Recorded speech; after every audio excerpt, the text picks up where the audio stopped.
What's up, everybody, and welcome to the 13th episode here on the Strugglecast. I'm Jesus, I'm Cameron.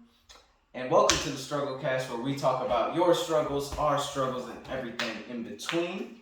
Today, we're going to talk a little bit about, we're going to mention a little bit about what we had mentioned in the previous episode about being able to tell the difference between really anything that can be constructive versus destructive to either your goals, the way you live your life, anything like that.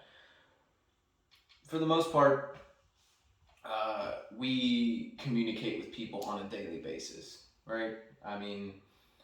And we meet different types of people throughout those different experiences, of course. And oftentimes, you can notice or sometimes you can kind of notice whether or not this person does care about you and your well-being, or does not care at all about you. And that's kind of what we're going to be going over today, is telling the difference between what is constructive and deconstructive in your life. I'm going to focus primarily on criticism being constructive and destructive. Yeah. I'll let him have the rest. Well, it's basically going over the same things. It's just being able to tell essentially what the vibe/energy is, which is kind of weird because thinking about it back when we were younger, that phrase was used somewhat very loosely, but now it can be a general word used to describe something, in my opinion. But yeah, we're going to talk a little bit about constructive criticism versus destructive criticism to start it off the bat. If you want to go ahead and go. Yeah, you already started touching on reading vibes and seeing if the person actually cares at all. And that each one of these could be a whole discussion in itself. So gonna have to try to, Condense it all, of course. not be too deep in it, but I won't say you generally know who cares for you and who doesn't. Because there are some sleeper agents. Some amazing actors, and I like that sleeper agent. Yeah, on both sides. On both sides. Like, man, I thought you hated me. I've been told that by people before, a past roommate, past co-workers, or maybe somebody that was above me. I guess you could call them a supervisor. And it's like, man, I thought you hated me. I'm like, no, I just wasn't your friend. I don't hate you. I respected you enough. That's about it. And you caught me on some bad days, but that's the past or whatnot. But things, reading energy, first thing you got to do is consider the source. Like, who is it? Is it a random person? Is it someone you have good history with, bad history? Think about their tendencies. Do they seem like a pretty straight person, pretty reliable? Have you seen them do some shady stuff, or have you did it with them? It's a lot of things going into reading vibes and energy. Oh, of course. And even with all I just listed and plenty more, it's still not an exact science or anything like that. Of course not, because it comes down to good feeling. I wouldn't, and that's kind of too vague. So, obviously, with different types of people, you kind of, especially as you grow, you deal with said tendencies. You start kind of what we talked a little bit about in our previous episodes about being able to read yourself and how your emotions kind of come out is a really good tool in being able to figure out what other people are doing as well. Because for the most part, most people aren't comfortable in themselves, especially if they're giving destructive criticism. Let's be honest here. You can kind of see these tendencies between people that you normally wouldn't be able to see just going in blind. But knowing yourself a little bit more and knowing what exactly how something triggers you, what happens when you get triggered, and being able to read those emotions properly can really convey or can really be portrayed onto other people, and just being able to read. Now, of course, people are different. Like not everyone is going to react to something the same way you would, but it does provide, I would say, a higher resolution picture. Funny you bring that up, but that's a story for after recording. but but yeah, it's there's a lot of implementations to it, and of course, the more you do it, the more of a gut feeling you kind of start to uh, not necessarily produce, but create. Um, You and learn to trust it more. Exactly, because back again, call back to the last episode. The more you trust yourself, The more you can trust others. well, within reason. But I was saying, the more confident you are in yourself, the more you trust yourself, and so when those gut feelings happen, because we've experienced them before, like there are moments in our lives where we know when an idea or something was uh, brought up in a group setting, and you in your head were like, no, I don't think that's a good idea, but you went with it anyway, because whether it was peer pressure or just the not to be like calling out, but lack of confidence. There are a whole bunch of other factors that cause you to not trust that little gut feeling, or maybe the fear of being ostracized or something like that, which that is also kind of a indicator of lower self-confidence. But we're not talking about that today. We're just going to be talking strictly on being able to observe certain things, and I'll let you take it away for some more detail. I think I've got a list, by the way. So. Yeah, I think we should kind of talk about the different forms of constructive criticism or non-constructive criticism. Okay. I know we kind of touched on it a little bit before the recording. That is, things like on the positive end, actually on the negative end, the different forms it could take. Just straight up hating, trash talk, just other ways. Backhanded compliments. Ooh. Yeah, which those are the worst ones. Ooh. Because for a lot of instances, you can get quite confused with those, especially if it's done by, let's say, somebody who's a smooth talker, or somebody who's just able to just dish out. It come out so smooth. It come out so smooth. Thank you. Wait a minute. Exactly. And I mean that's happened, but kind of focusing on the difference between each one is obviously when, well, I kind of have a list here. So constructive criticism versus destructive. There's one that's so basically the constructive criticism would focus on shortcomings of the work or strengths and weaknesses of the creator. Meanwhile, destructive criticism would focus on the creator of the work and not the actual creation. So let's say, and this one's kind of easier to understand, but let's say you play a sport, right? And you're on the practice field, and as you're practicing, let's say you're running routes, and your coach comes up to you and tells you to, hey, when you're running this route, you have a tendency of doing this, which kind of gives away or lets your defender get in front of you, or stuff like that. That would be constructive criticism, because that's not just focusing on the creator, that's focusing on what that person is doing, which is their route. That shortcoming is the way they run it allows for the defender to come up and make a play, whether it be a pick, a deflection, or anything of that sort.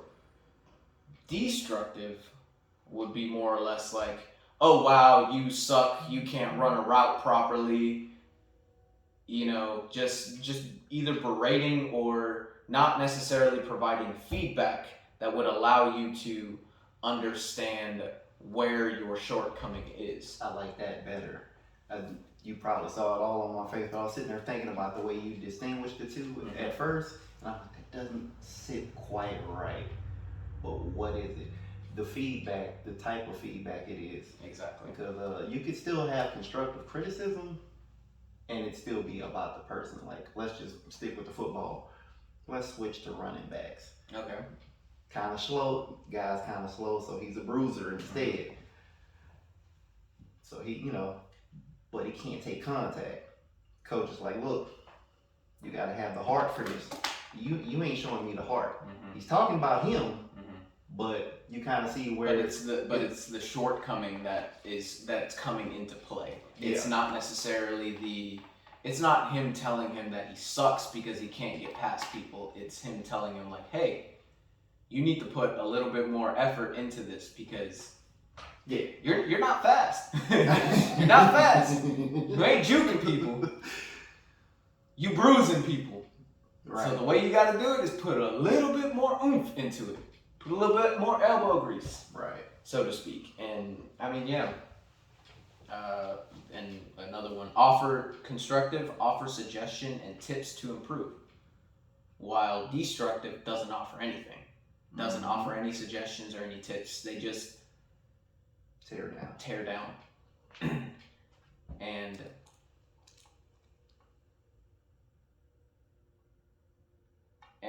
kind of one of the important ones is that you should thank the critic for constructive and try to improve your work. Meanwhile, on destructive, there is no reason you should get angry or upset at criticism. If it anger, and we kind of talked about this in other episodes as well, but you feel emotions for a reason. Obviously, when you feel either anger, happiness, anxious, or anything, there is a reason behind it. Right. You shouldn't get angry at criticism unless there was something in that criticism that upset you. But like the thing that I'm trying to the picture that I'm trying to paint is that when good criticism is given, constructive criticism is given, there is no need for anger. Okay. There's no desire. There's no switch that gets flipped that makes you mad. There is nothing that makes you mad. However, with destructive criticism, you're gonna feel some type of way, whether it's anger, whether it's upset. I mean, you might feel upset at constructive criticism as well, but you're more prone to it. You're more prone to it when it's destructive, when there's nothing there behind that criticism. It's just hating. There's nothing to build on. It's just negative. Exactly.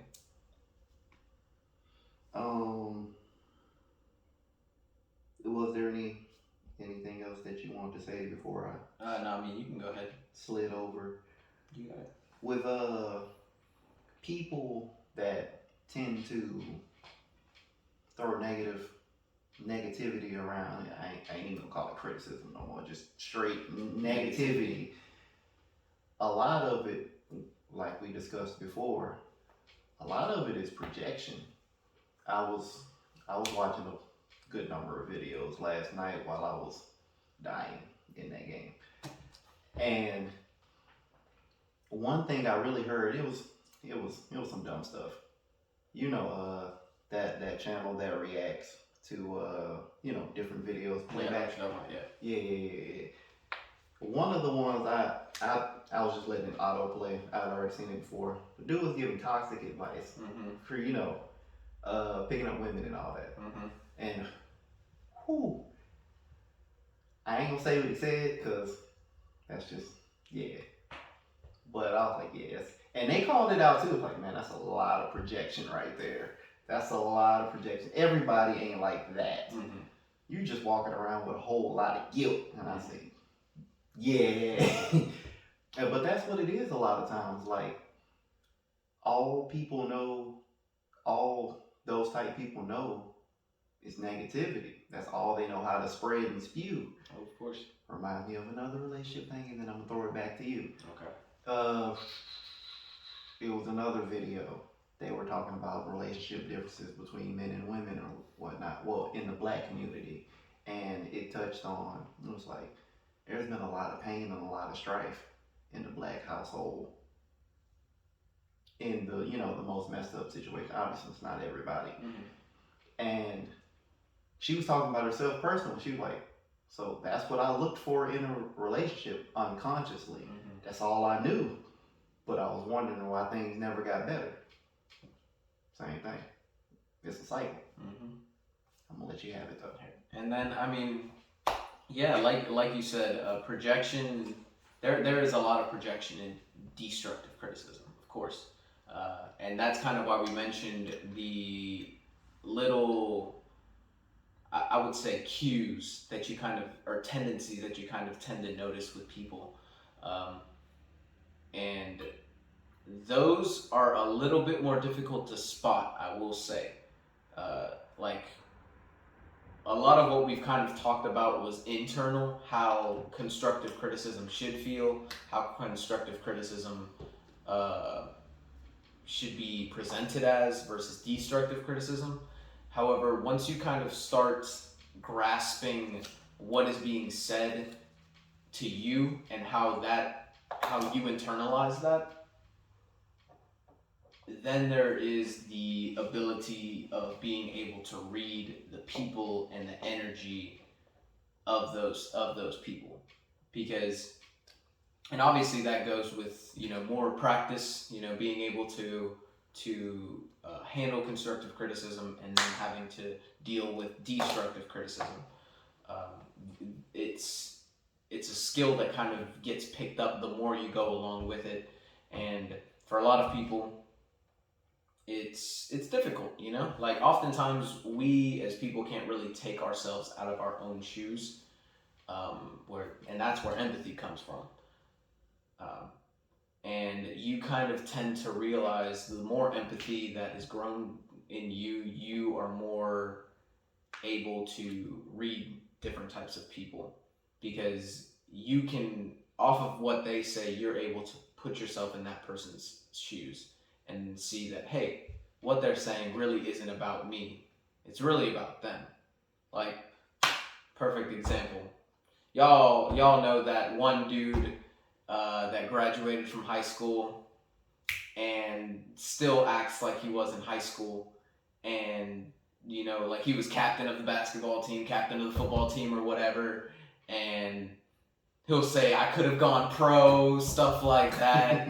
and he goes to every high school game trying to coach all these younger kids, and in reality he's not really that good of a guy. He's just talking crap because his dreams, He hit the wall. Exactly. And instead of breaking through, just decided to sit and stay there, because that was his prime. In his mind, that was his prime. But he's projecting that which is sad. That's terrifying.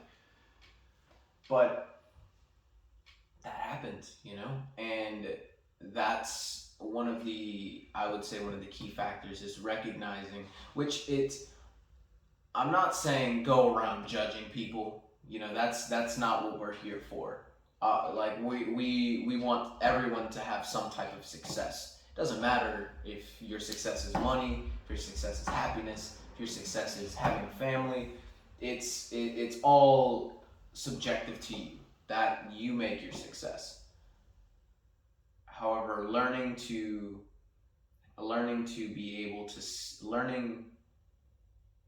distinguish the characteristics of I wouldn't say a successful person, but someone who hasn't hit their wall, so to speak.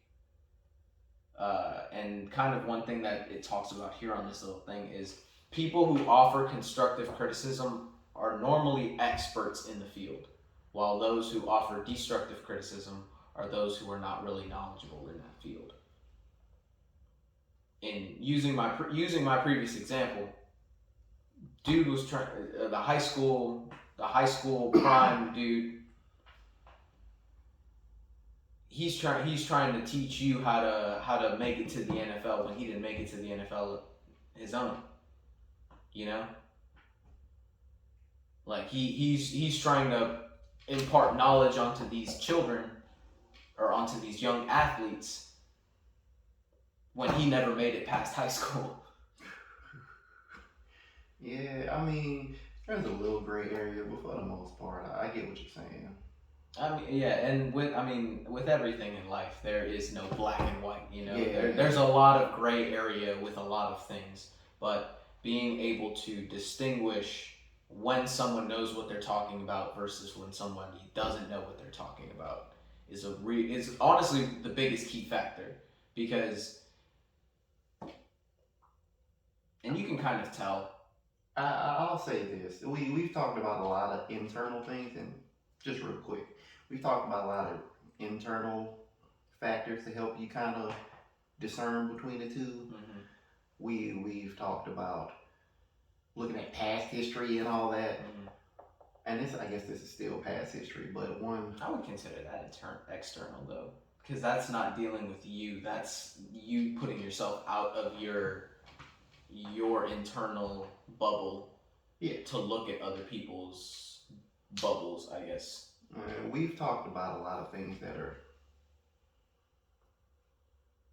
hard to grasp. Mm-hmm. Like, you can't just roll out of bed. Oh, you want to look at somebody's vibe? Like, man, what? Hold up. I guess something just like quick and simple is like, constructive criticism is more likely to come from a person that's also celebrating when you do something good as well. Yes, that more likely. Yes, that's a different type of. Honestly, that would be a red flag, and that's an external red flag that would be really appropriate to this situation. A red flag for destructive criticism. If somebody celebrates your wins but humiliates you with your losses, I didn't say nothing about humiliating. No, but like you kind of implied it when you were saying when somebody cheers with you when you win, there's another side to that coin. Yeah. And that's where, like, if they cheer you on when you win, but still cheer you on when you lose, that's constructive criticism. But if they only, but even, and the way I'm seeing it, right, is you can kind of tell the people who are in your life to build you up instead of tear you down. Because there will be people who will celebrate when you win because they want a piece of the pie. But as soon as you lose, okay, they're like, oh, you shouldn't have done that, you should have did this, you should have done that, but they didn't win. Okay. You know?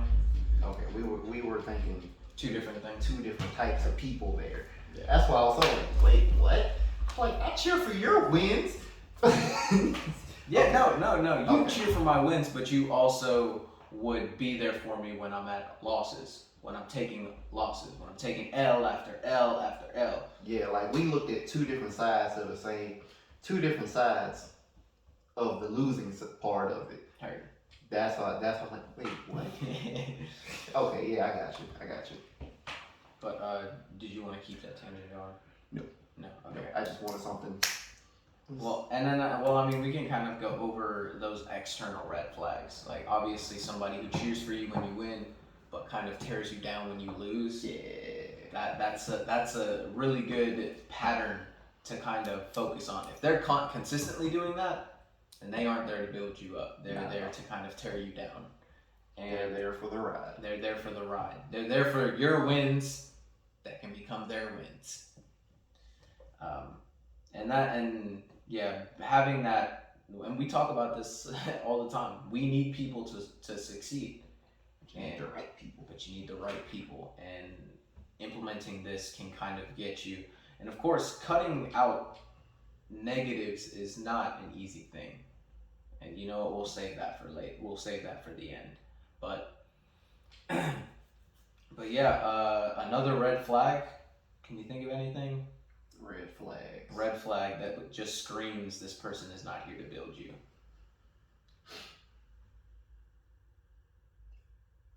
Even with the praising that you get when you win, you can tell when there is a chance that it's shallow. Or envy. That too. That's close. Yeah. I would say envy is a pretty good one as well, because if kind of an example of that would be, let's say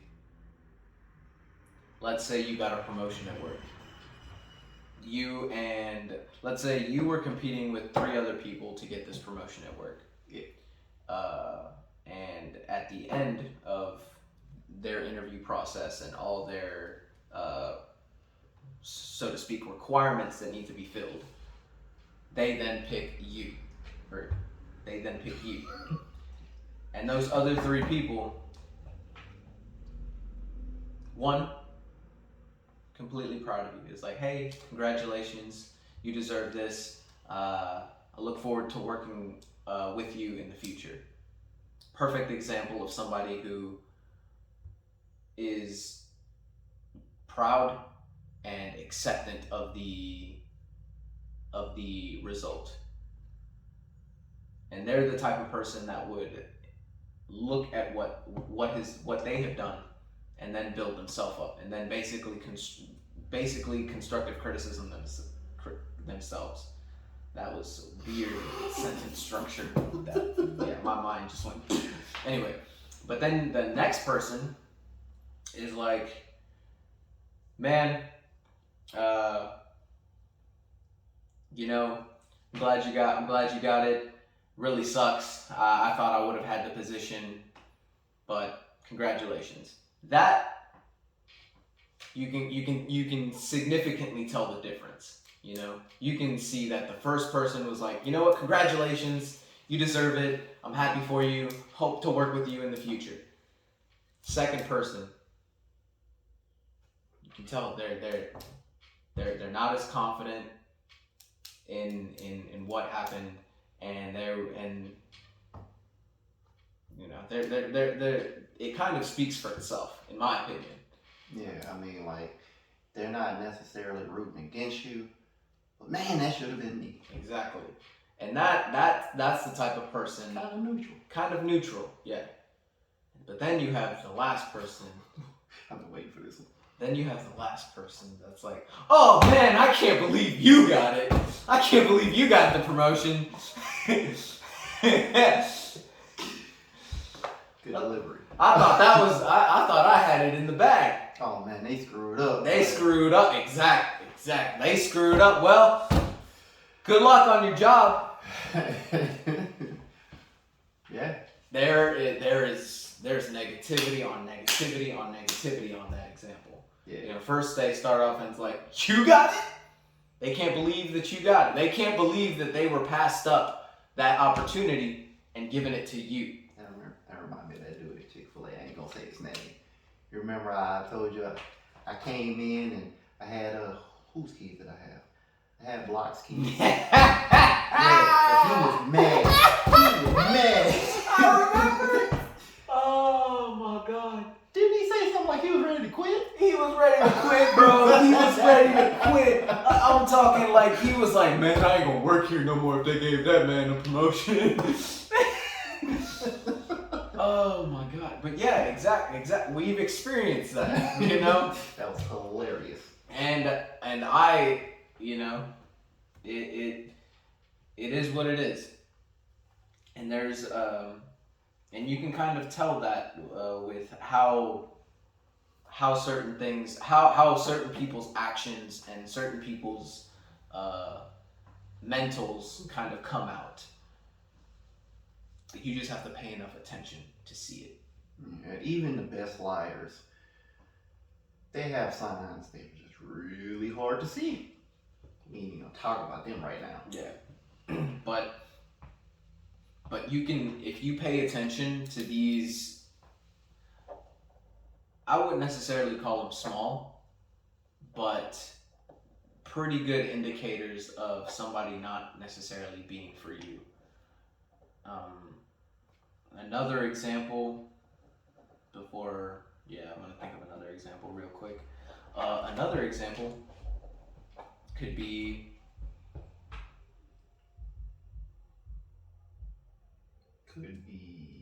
I had one and then I lost it. I was going back to sports.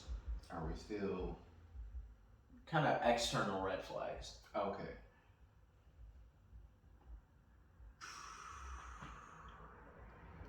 When you just sit there and think about it, it's like there's so many. I don't know. I don't know what to. When there's so much space in the room, it's like, oh, what do I do? Another one, using popular rap lyrics, and I've used this phrase a couple of times, sometimes as a joke and sometimes for real, but they be praying on my downfall. You know, that's a big red flag. You know, like if somebody is purposefully going out and talking about, man, I wish this dude didn't have this money, or that didn't cross my mind because I tend to assume a certain amount of intelligence in the person I'm talking to most of the time. So I was like, surely we ain't got to say that to them. I mean, what? We don't have to necessarily speak it, but no, there are people that's like sometimes we overestimate people and sometimes we underestimate. That's a whole other conversation. Yeah, and I mean, right where we are with this channel and everything, it's not making light of you guys, but we are trying to spread this information with as many people as possible because I mean, like that's what this information is for. This isn't exclusive to people, to men. It isn't exclusive to females. It isn't exclusive to children or college students, or everybody can have access to this information. And for any of the younger audiences that we have, I mean, as kids, we don't know some of these things. We learn these things, as we go through life, and just spreading every bit of information that I can think of would benefit our viewers, whether or not they know or don't know. Yeah. But yeah, going back to that, if somebody is making it very apparent, whether it's a joke or not, like let's say your friend, you get a brand new car, and you have a friend that says, "Man, I hope you get in a wreck," or like, I hope you scrape the bottom of your car while you're driving off the lot, kind of thing, They can say, and the thing is, they can say it in a joking manner, and you might laugh. That is so hateful. But that is hateful. Like that's so hateful. A joke. Jokes are a really creative way to hide the truth. Laugh at my pain, or laugh at your pain. Laugh at my pain, laugh at your pain. I mean, we see it with comedians every day. What they say? Every good joke has a hint of truth in it. Exactly. Yeah. And so, yeah, even if it is a joke, there is a hint of negativity there, and it's being directed at you. And I know some people would be like, "But that's just dark humor," and it's like, yeah, but there's still a hint of truth in it. Mm-hmm. And with dark humor, let's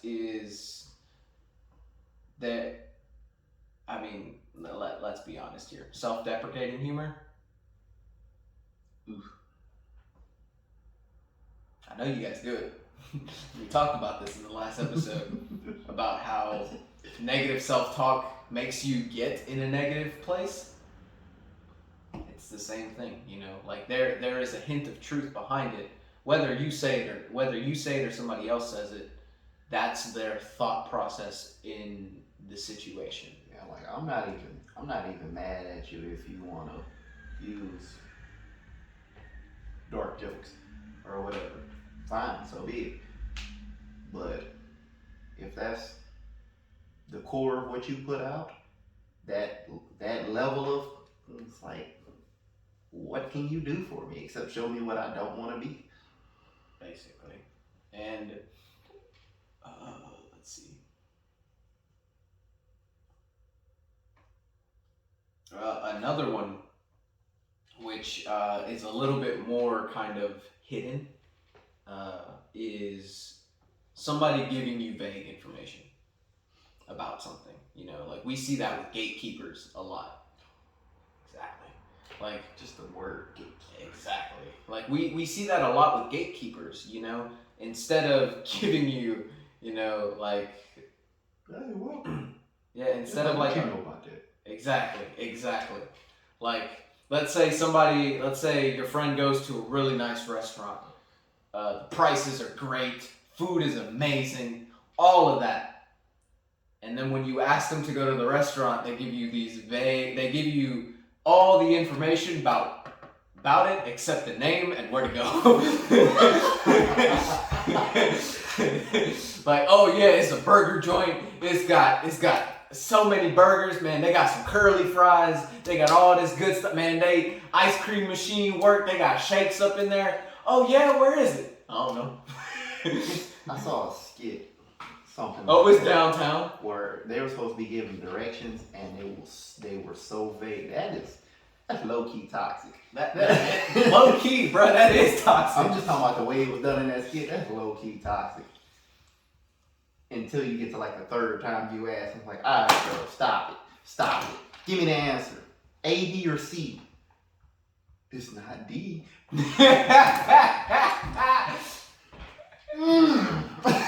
yeah, like that, like, and in the same way, and in the same breath, whenever you ask for criticism, like let's go back to the football player. When you ask your coach for like, hey, actually, I'll use an example for me. I'm playing this video game that I've kind of been playing for a little bit, and I've been trying to get better at Rocket League. Bro, I will fight you.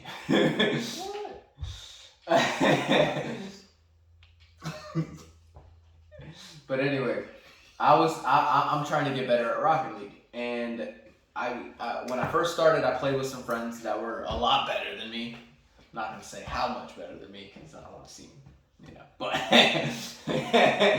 but they were extremely better than me, and I first started playing with them, and you know, I ended up stopped playing with them for a little bit so I can build a little bit of my own play style, build a little bit more confidence in what I do, what exactly is going on. However, when I go into a game with them, which I normally do now, and I ask them like, hey, where could I have been, let's say, where should I have positioned myself in this instance to get a better touch on the ball, or a better clear on it, or a better shot at goal kind of thing. And my friend breaks it down to me. He's like, you should have been a little bit more back in this area, or you should have been a little bit more closer to the goal in this area, or you shouldn't have jumped at that particular time. You should have waited, let them hit it, and then that way you could have positioned yourself a little bit better on the ball. That is constructive criticism because they give me specifics. There's a lot of specificity. Is that how you say it? Close enough. It's close enough. Anyway, there's a lot more specifics in that explanation that allows me to grasp that information and better improve my play style. However, if I ask my friend, hey, where should I have been in this situation? Oh, you should have been there. You should have been on the ball. Exactly. You should have been on the ball, or oh, you should have already been in the air to block that. Well, where would I have started that air hit? You know, like in the air. In the air, exactly. There's nothing for me to build on in that aspect. There's nothing. There's nothing. Ball. There's exactly hit the ball. What am I supposed to do with that? What am I supposed to do with that? Hurry up! I don't care if you don't have boost. But it's but yeah, and I mean, other than that, I mean, we've kind of gone over a little bit of internal, uh, alarm bells that go off, or any external alarm bells that kind of should go off. Um, Now, for any of you guys watching and piecing certain things together, like maybe there's like this one friend that, he's done all of the things on this list. Yeah. You know what to do. And kind of and kind of going back to what I previously said before, which was cutting people out isn't easy. I mean, me personally, it's pretty easy because Let's say that and the thing I'm going to mention now for part 2. Part 2. All right. Well, then in that case, Cutting people out cutting people out. hard. And another thing that I wanted to touch on was things. It's not the best word now that we've laid everything out the way we have, but disagreeing on how, let's just say you did something. Mm-hmm. Let's say I disagree. Just because I disagree doesn't always mean it's criticism, but it doesn't always mean that doesn't mean it's constructive criticism or negative sometimes. It could just be communication. Yeah, sometimes it could be a conversation, it could be a debate, or even just trying to understand what like the other person why. is saying. Yeah, and that is more or less in tune with fine tuning, I would say, your relationships, because communication is incredibly important in. My laptop died. But we will save that for next week. We really appreciate you guys for coming in and watching us today. This is the Strugglecast. And that's Jesus, and this is Cameron one more time. And